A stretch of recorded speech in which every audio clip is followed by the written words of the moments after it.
Hello, हाय, नमस्कार प्यारे साथियों, कैसे हैं आप सब लोग? आशा करती हूँ आप सब लोग ठीक होंगे और अपनी-अपनी तैयारी भी अच्छे से कर रहे होंगे। तो हमारी जो क्लासेस चल रही हैं यूपी टेट के लिए, तो आज की जो क्लास है ये है हिंदी की है। हिंदी और ईवीएस की चलती है, इसमें से हमारी ये हिंदी की क्लास है, इसके बाद ईवीएस की आएगी। हिंदी की हमारी 7th नंबर की है और ईवीएस की हमारी 5th नंबर की आएगी। 5th नहीं 4th नंबर की क्लास आएगी, ठीक है?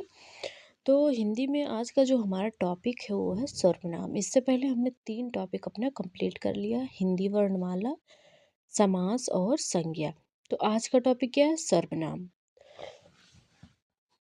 तो चलिए शुरू करते हैं आज का अपना टॉपिक। सर्वनाम की अगर हम बात करें तो जो सर्वनाम है ये 2 शब्दों से मिलकर बना हुआ है, सर्व प्लस नाम। सर्व का क्या अर्थ होता है? तो सर्व का अर्थ होता है सभी, नाम मतलब नाम।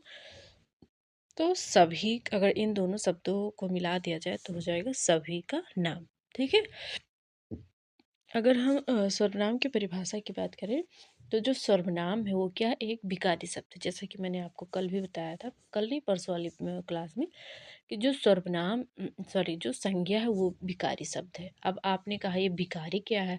तो जो शब्द है मतलब वर्णों के व्यवस्थित क्रम को क्या कहते हैं? वर्णमाला कहते हैं। और वर्णों से एक जब सार्थक शब्द बने, वर्णों का मेल हो, दो या दो से अधिक वर्णों का मेल करने पर एक सार्थक शब्द बने, एक सार्थक क्या बने? एक ऐसा सार्थक अर्थ निकले मेल करने पर, तो वो शब्द कहलाता है, ठीक है। और विकारत्व के आधार पर शब्द को 2 भागों में बांटा गया है, एक है विकारी शब्द और एक है अविकारी शब्द। अगर हम विकारी शब्द की बात करें तो जो विकारी शब्द होते हैं इनमें लिंग, वचन और क्रिया के आधार पर परिवर्तन किया जा सकता है, लेकिन जो अविकारी शब्द हैं उनमें लिंग, वचन, क्रिया के अनुसार परिवर्तन नहीं किया जा सकता है। तो आशा करती हूँ आप सभी को इतनी बात समझ में आ गई होगी। तो संज्ञा क्या है? वो भी विकारी है और सर्वनाम भी हमारा विकारी शब्द है, लेकिन जो सर्वनाम है इसमें लिंग के अनुसार परिवर्तन नहीं किया जा सकता है, ठीक है। सर्वनाम का लिंग निर्धारण हम कैसे करेंगे? अगर प्यारे साथियों, अगर आपको आपसे पूछा जाए कि सर्वनाम में हम लिंग का निर्धारण किस प्रकार करें, तो क्रिया के अनुसार करते हैं। और जो सर्वनाम है ये संज्ञा के स्थान पर प्रयुक्त होने वाले शब्दों को हम क्या कहते हैं? सर्वनाम कहते हैं। अगर इसकी परिभाषा की बात करें तो संज्ञा के स्थान पर प्रयुक्त होने वाले शब्दों को हम क्या कहते हैं? संज्ञा कहते हैं। अब हम मैंने आपको बताया कि जो संज्ञा है सॉरी सर्वनाम है इसका लिंग निर्धारण क्रिया के अनुसार किया जाता है। कैसे? तो जैसे है कि वह खाना पकाती है, तो वह एक लड़के के लिए भी यूज हो सकता है और लड़के के लिए भी। अब हम पता कैसे करेंगे कि यह लड़के के लिए यूज हुआ है कि लड़के के लिए? तो यहाँ पर जो क्रिया है वो स्त्रीलिंग है, पकाती ती आ रहा है ना, तो ये स्त्रीलिंग है। इससे ये पता चल रहा है कि जो सर्वनाम है वो क्या है? हमारी स्त्रीलिंग है। मतलब ये हमें क्या पता चल गया? क्रिया के अनुसार हमें सर्वनाम का लिंग पता चल गया। जैसे वह खेल रहा है, ठीक है। तो जो वह खेल रहा है तो रहा आ गया। रहा क्या है? पुल्लिंग है। मतलब यहाँ एक किसकी बात की जा रही है? पुल्लिंग की बात की जा रही है। तो ये जो वह सर्वनाम है इसकी क्रिया है रहा, ठीक है। क्या कर रहा है? वो खेल रहा है। तो जो रहा आ गया ये पुल्लिंग है, तो जिससे हमें पता चल गया है कि हमारा जो सर्वनाम शब्द है ये क्या है? पुल्लिंग है। जैसे वह खेल रही है या वह खेल रही होगी, तो जो रही आ गया ये स्त्रीलिंग है। जिससे पता चल गया कि ये हमारा जो रही है ये स्त्रीलिंग है। तो जो सर्वनाम जो दिया गया वह ये एक स्त्रीलिंग सर्वनाम है, ठीक है। इस प्रकार ये जो मैंने आपको बताया कि जो सर्वनाम है ये लिंग, इसमें लिंग का निर्धारण जो है ये किसके अनुसार किया जाता है? तो क्रिया के अनुसार होता है। किस प्रकार होता है मैंने आपको बता दिया प्रयोग करके, ठीक है। फिर कहा गया कि जो सर्वनाम है इसकी संख्या 11 होती है। सर्वनाम की संख्या कितनी है? 11। ये ध्यान रखेंगे, क्वेश्चन बना हुआ है कि सर्वनाम की संख्या कितनी है? 11 है। कौन कौन से?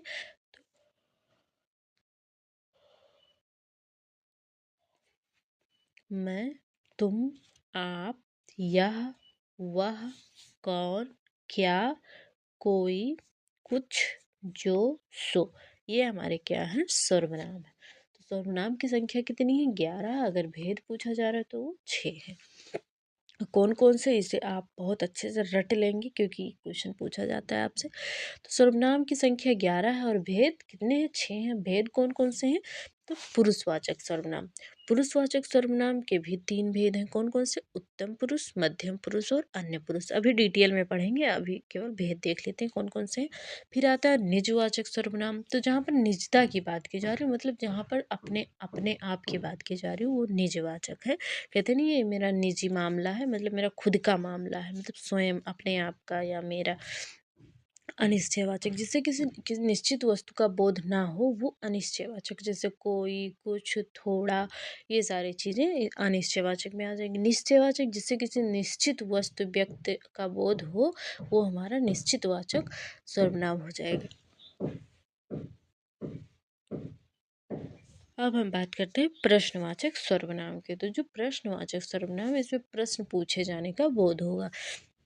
क्या, कौन, कैसा, क्यों, ये सारे इसमें शब्द आएंगे। संबंधवाचक, तो संबंधवाचक में मतलब किसी व्यक्ति वस्तु का किसी दूसरी व्यक्ति या वस्तु का क्या होगा? संबंध का बोध होगा। जो, सो, जैसी, जैसी वैसी, ऐसे सारे शब्द आएंगे इसमें। ठीक है।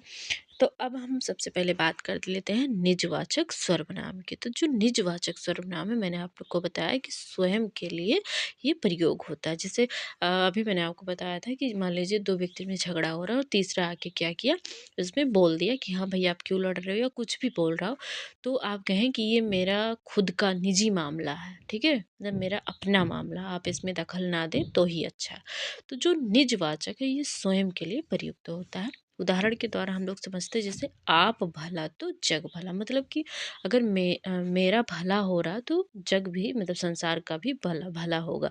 तो जो यहाँ पर आप लिखा गया है, ये अपने आप के लिए है, स्वयं के लिए। ठीक है, हम अपना काम स्वयं करेंगे। तो जो स्वयं है, ये क्या है? इसमें हमारा अपने आप के लिए आया है। ठीक है, और पहचान की अगर हम बात करें, तो स्वयं, जो उदाहरण दिए रहेंगे उसमें स्वयं आ जा सकता है, अपने आप आ सकता है, स्वतः आ सकता है, खुद आ सकता है। ये सारे शब्द आपके उदाहरण में अगर दिए गए हैं, तो वो निजवाचक सर्वनाम के अंतर्गत आएगा। जैसे आप भला तो जग भला। तो यहाँ पर जो आप है, इसका यहाँ पर अर्थ हो रहा है कि मैं, अगर मेरा भला हो रहा है तो पूरे संसार का भला होगा। हम अपना काम स्वयं कर लेंगे। जैसे कोई व्यक्ति आपके लिए क्या कहा कि मैं भी आपकी सहायता कर देता हूँ, तो आपने कहा नहीं, मैं अपना काम स्वयं कर लूँगा, मतलब मैं खुद ही अपना काम कर लूँगा, मैं आप ही चला जाऊँगा। मतलब जैसे कि आप अपने नाना के घर गए थे, तो वहाँ से जब आप वापस आने के लिए गए, तो आपके मामा बोले चलिए मैं छोड़ देता हूँ तुम्हें। तो आपने क्या कहा मामा जी से, मैं अब आप ही चला जाऊँगा, मतलब मैं खुद से ही चला जाऊँगा। ठीक है, मैं अपने आप से ही गणित सीख गया।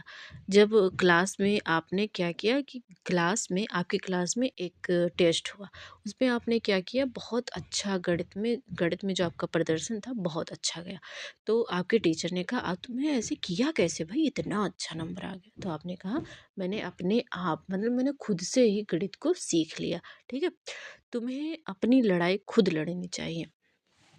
देखिए, आप क्या कर रहे हैं कि अब मान लीजिए आप कोई लड़की हैं या बहू हैं, और आप पढ़ना चाहती हैं ससुराल में। ठीक है, लेकिन आपके घर वाले मान नहीं रहे हैं, और आपके हस्बैंड कह रहे हैं, मैंने आपने अपने हस्बैंड से कहा कि मुझे पढ़ना है, और घर वाले मना कर रहे हैं। तो आपके हस्बैंड कह रहे हैं कि तुम्हें अपनी लड़ाई खुद लड़नी होगी, मुझसे कहने से कोई फ़ायदा नहीं है। क्योंकि ये बात आप जाके खुद परिवार वालों से करिए कि नहीं, आप लोग मना करें या ना करें, हमें ये करना है तो करना है। ठीक है, तो यहाँ यह जो यहाँ पर कहा गया है कि तुम्हें अपनी लड़ाई खुद करनी पड़ेगी। तो यहाँ जो अपनी है, मतलब यहाँ जो खुद दिया गया है, ये स्वयं के लिए प्रयुक्त हो रहा है। ठीक है, वह अपने आप चला गया। तो अब जैसे कि अभी आपने क्या कहा था कि मैंने आपको बताया कि आपके मामा बोले कि चलिए मैं आपको छोड़ देता हूँ, तो आप बोले नहीं नहीं मैं चला जाऊँगा, मैं अपने आप चला जाऊँगा। तो मामा जी क्या करें, नाना जी पूछे कि क्या हुआ, छोड़ने नहीं गया? तो मामा जी आपके कह रहे हैं नाना जी से कि नहीं, मैंने बोला था लेकिन वो अपने आप चला गया, मतलब वो अपने आप चला गया। तो यहाँ यहाँ भी ये बता रहा है जो अपने आप है ये कह रहा है कि मतलब वो स्वयं चला गया, मतलब वो खुद मतलब निज के लिए आ रहा है, वो अपने आप के लिए आ रहा है, ठीक है। तो ये हमारे हो गए निजवाचक सर्वनाम के उदाहरण। अब हम पुरुषवाचक की बात करते हैं, तो वह सर्वनाम शब्द जो बोलने वाले, पढ़ने वाले या लिखने वाले, बोलने वाले, पढ़ने वाले, लिखने वाले या अन्य किसी व्यक्ति के लिए प्रयोग में लाए जाते हैं। वह सर्वनाम शब्द जो पढ़ने वाले, बोलने वाले, लिखने वाले या किसी अन्य व्यक्ति के लिए प्रयोग में लाए जाते हैं, वो हमारे पुरुषवाचक होते हैं। तो पुरुषवाचक सर्वनाम के 3 भेद होते हैं: उत्तम पुरुष, मध्यम पुरुष और अन्य पुरुष। जैसे कि जो उत्तम पुरुष है वो वक्ता होता है, ठीक है। वक्ता मीन्स जो बोलने वाला होता है। जैसे मैं अभी आपको बता रही हूँ, कुछ भी जो भी मैं आपको चीज़ें सिखा रही हूँ, तो मैं बोल रही हूँ ना, तो मैं अपने आप को क्या मानूँगी? उत्तम मानूँगी। और आप हमें सुन रहे हैं, तो आप मध्यम हो गए, ठीक है। क्या हो गए? मध्यम पुरुष के अंतर्गत आएंगे। और आप जो हम दोनों मिलकर जो किसी तीसरे व्यक्ति के बारे में बात कर रहे हैं, तो वो अन्य हो गया। क्या हो गया? अन्य पुरुष हो गया। तो ऐसे आप याद कर सकते हैं, मैं उत्तम, तुम मध्यम, बाकी सब यह हुआ, मतलब अन्य पुरुष के अंतर्गत यह हुआ, वह, ये सारी चीजें आ जाएंगी, ठीक है। अब हम डिफरेंशन के माध्यम से और उदाहरण के माध्यम से समझते हैं। उत्तम पुरुष, तो उत्तम पुरुष में है कि वक्ता या बोलने वाला या वक्ता मीन्स बोलने वाला या लेखक, लेखक मीन्स लिखने वाला, अपने से संबंध रखने के लिए जिन सर्वनाम शब्दों का प्रयोग करता है, वो क्या कहलाता है? उत्तम पुरुष। तो यहाँ पर आप ये सारे डिफरेंशन ना याद करके जो मैंने अभी आपको बताया वही याद रखें कि जो वक्ता होता है वो उत्तम होता है, जो श्रोता होता है वो मध्यम होता है, और वक्ता और श्रोता के मध्य जो वक्ता बोल रहा है, श्रोता सुन रहा है, तो उन दोनों के मध्य जो किसी तीसरे व्यक्ति के बारे में चर्चा हो रही है, तो वो हमारा मध्यम, वो अन्य पुरुष के अंतर्गत आ जाएगा, ठीक है। मैं उत्तम, तुम मध्यम, बाकी सब यह हुआ। इतनी यही चीज़ याद रख लें आप लोग, बहुत आसानी से सारी चीज़ें सॉल्व कर ले जाएंगे। तो जैसे मैं लिख रहा हूँ, क्या है? मैं लिख रहा हूँ या मैं लिखता हूँ। तो मैं जो है ये मैं अगर कोई व्यक्ति लिख रहा है, तो मैंने आपको बताया कि कोई व्यक्ति लिख रहा है या बोल रहा है तो खुद को उत्तम बताएगा। तो मैं लिख रहा हूँ तो मैं क्या हूँ? मैं उत्तम हूँ। मैं रोज सैर करने जाता हूँ। अब मैं आपसे कह रहा हूँ कि मैं रोज सैर करने जाती हूँ या रोज सुबह टहलने जाती हूँ। तो मैं जो बोल रही हूँ, मैं जो शब्द है ये उत्तम पुरुष को क्या कर रहा है? प्रदर्शित कर रहा है। हम प्रतिदिन नहाते हैं। हम प्रतिदिन नहाते हैं। तो जो हम शब्द है ये क्या कर रहा है? उत्तम पुरुष को क्या कर रहा है? प्रदर्शित कर रहा है, ये दिखा रहा है। मुझे खाना बनाना अच्छा लगता है। तो मुझे जो है ये भी उत्तम पुरुष के अंतर्गत आ जाएगा। जब भी आप अपने लिए ही तो मुझे शब्द यूज करेंगे। तो जब आप कहीं पर मुझे यूज कर रहे हैं, जैसे कि कह रहे हैं कि जैसे आप बोल रहे हैं अपने घर वालों से कि मुझे नूडल्स खाना बहुत पसंद है। तो आप ही तो बोल रहे हैं। जब आप बोल रहे हैं और आपके माता पिता भाई बहन सब सुन रहे हैं, तो आप क्या हो गए? आप उत्तम हो गए। जो सुन रहे हैं वो मध्यम हो गए, और जो नूडल्स की बात कर रहे हैं आप, वो अन्य पुरुष के अंतर्गत आ जाएगा, ठीक है। अब हम बात करते हैं मध्यम पुरुष की। तो जो श्रोता या पाठक होता है ये मध्यम पुरुष के अंतर्गत आता है। जैसे इसकी पहचान के लिए शब्द हम देखें तो तू, मैंने आपको बताया ना, तू मध्यम। तो तू, तुम, आप, तुम्हें, ये सब क्या है? मध्यम पुरुष के उदाहरण है। मतलब कि ये सब अगर शब्द वाक्य में आ रहे हैं, तो ये मध्यम पुरुष के अंतर्गत आ जाएंगे। अगर आप समझ नहीं पा रहे हैं, मतलब जैसे कंफ्यूज हो रहे हैं या कुछ भी, तो इन शब्दों को आप ध्यान रखें। जैसे तुम, तू और आप, तुम्हें, ये सब क्या है? मध्यम पुरुष के उदाहरण है, मतलब मध्यम पुरुष की पहचान के लिए शब्द हैं। उदाहरण की बात करें तो तुम अच्छी पुस्तकें पढ़ते हो। तुम अच्छी पुस्तकें पढ़ते हो। तो जो तुम शब्द है ये मध्यम पुरुष की बात कर रहा है। जो अब ये कौन कह रहा है? जो उत्तम है वो कह रहा है ना आपको कि तुम अच्छी पुस्तक पढ़ते हो। तो तुम क्या है? हमारा मध्यम पुरुष है। आप बहुत क्रोध करते हैं। वक्ता ने क्या कहा श्रोता को? कि आप बहुत क्रोध करते हैं। तो जो आप शब्द है ये भी मध्यम पुरुष के लिए ही प्रयुक्त हुआ, ठीक है। उत्तम पुरुष, मध्यम पुरुष और अन्य पुरुष। तो यहाँ पर अन्य होगा। अन्य पुरुष तो श्रोता या पाठक के अतिरिक्त अन्य या तीसरे के लिए जो सर्वनाम प्रयुक्त हो वो अन्य पुरुष के अंतर्गत आएगा। जैसे वह व्यक्ति हमारे रिश्तेदार है। तो हम और आप बात कर रहे हैं किसी तीसरे के बारे में। तो मैंने क्या कहा कि वो व्यक्ति क्या है, हमारा रिश्तेदार है। तो जो वो व्यक्ति है वो क्या है, हमारा अन्य है, ठीक है। ये सभी हमारे साथ शादी में जाएंगे। तो जो ये है वो क्या है, जैसे कि आप और मम्मी डिस्कस कर रहे हैं कि मान लीजिए आपके घर पर कोई आया है और आपकी पूरी फैमिली जा रही है शादी में।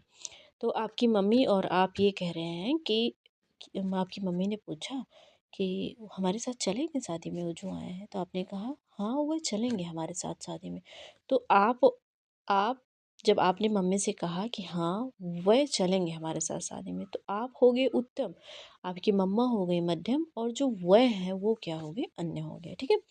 अब ये पुरुषवाचक सर्वनाम हमारा समाप्त हो गया। अब हम अनिश्चयवाचक सर्वनाम की बात करते हैं।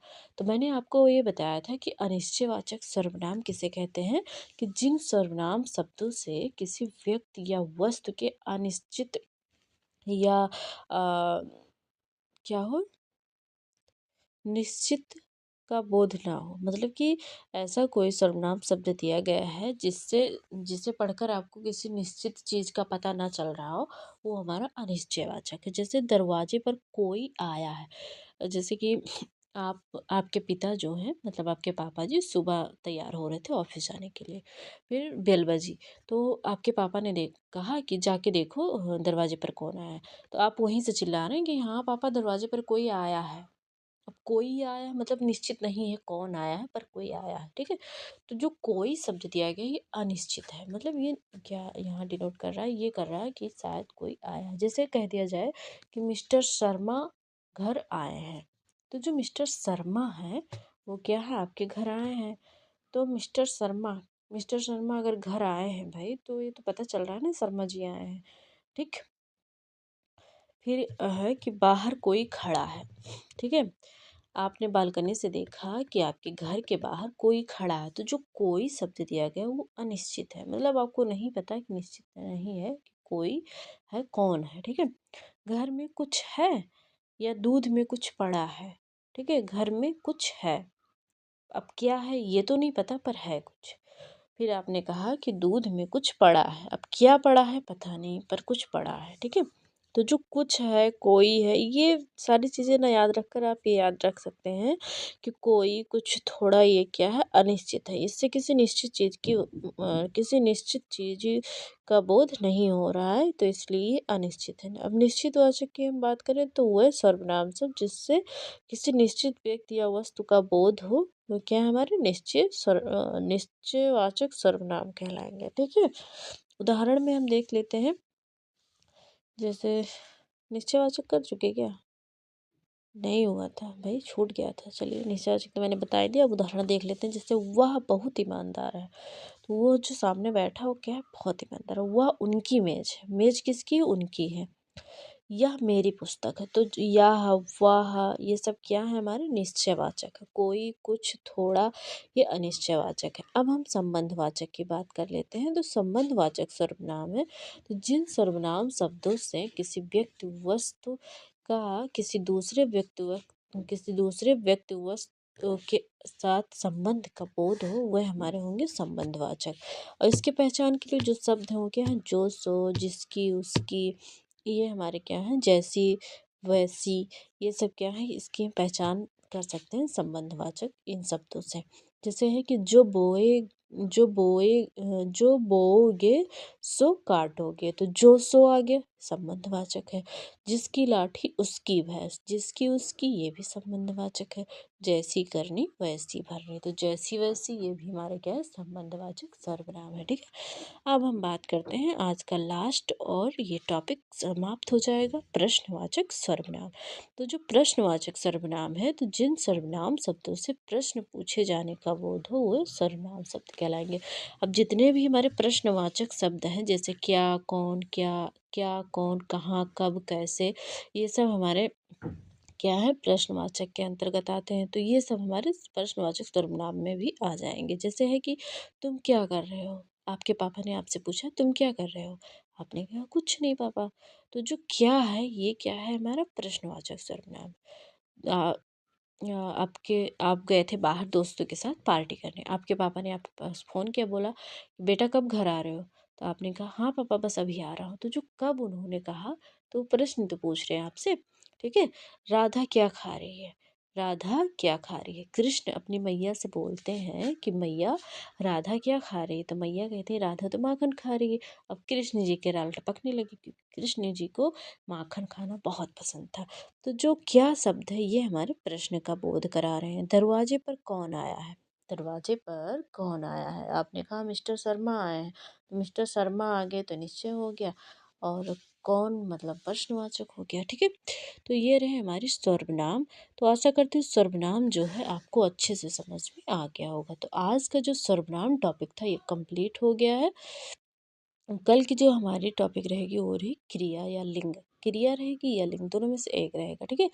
तो चलिए मिलते हैं अगली वीडियो में अगले टॉपिक के साथ। और अगर वीडियो आप लोगों को पसंद आया करे तो please like share and comment ज़रूर किया करें। और सभी लोगों में जो आपका ग्रुप हो, स्टडी ग्रुप हो, पढ़ने वाले बच्चे हों, उनके साथ शेयर भी कर दीजिए। अगर कुछ कमी रह जा रही हो तो भी आप बता सकते हैं, क्योंकि जब आप लोग कमेंट करके मुझे बताएंगे तभी तो मुझे पता चल पाएगा कि जो चीज़ें मैं आपको बता रही हूँ आपको समझ में आ रहा है कि नहीं आ रहा, ठीक है। तो आशा करती हूँ आप लोग कमेंट करके मुझे ज़रूर बताएंगे वीडियो कैसी लगी। चलिए मिलते हैं अगली वीडियो में, आज के लिए इतना ही, बाय बाय।